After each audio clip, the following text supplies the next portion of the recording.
Assalamualaikum akhi. Nanti kalau ada kesempatan tolong sampaikan ke Mas Heri Pras atau informannya bahwa yang pertama rencana diskusi dan lain sebagainya itu adalah untuk menguji data. Artinya kalau Mas Heri Pras yakin dengan datanya, itu kan dia harus nguji datanya itu valid enggak gitu. Dan insya Allah saya itu orang yang sangat paham tentang fikih jihad dan masalah-masalah yang ada di Timur Tengah. Tapi saya kan nggak boleh merasa superior. Bisa juga ketika nanti saya adu datanya itu saya yang kalah kan.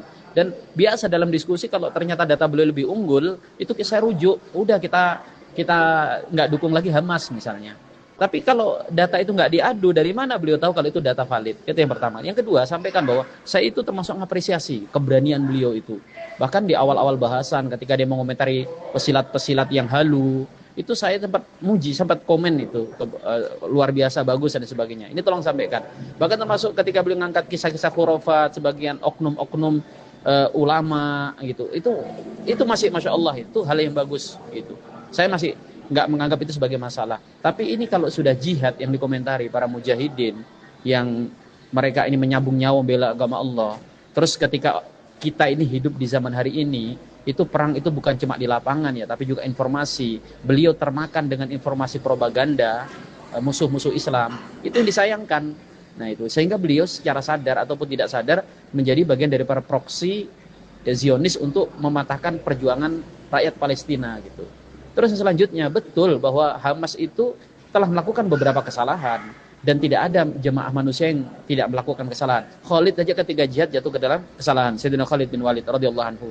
Tapi kalau kemudian kesalahan-kesalahan mujahidin itu apalagi oknum atau beberapa kelompok dijadikan sebagai penghukuman kalau jihad mereka tidak syar'i, apalagi dianggap buatan Zionis, wah itu fatal itu. Kasihan aja beliau nanti di akhirat dan kasihan orang-orang yang ikut beliau. Ini tolong teruskan ya audio ini ke beliau supaya jangan kemudian menutup diri dari diskusi. Diskusi itu baik insya Allah. Kan dia belum ketemu dengan saya.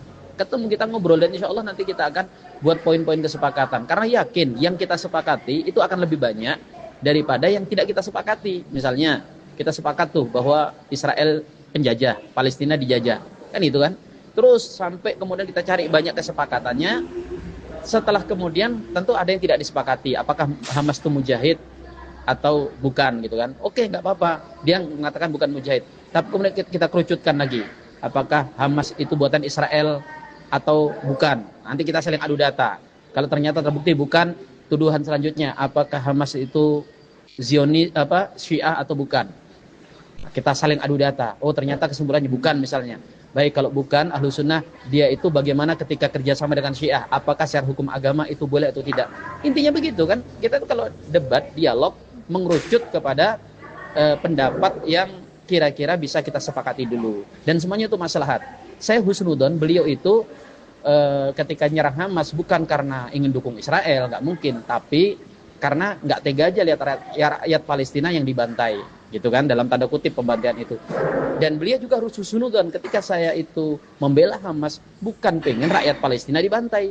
Atau ingin mendukung Syiah, bukan. Tapi mendukung mujahidin. Nah, niat baik antara kita yang saling husnudon ini, niat baik kita dan sudah saling husnudon ini, insya Allah akan jadi titik temu. Sampaikan ke beliau gitu ya. Insya Allah kalau debat dengan kami tujuannya bukan menang-menangan, tapi kita nyari kebenaran. Barakallahu fikum.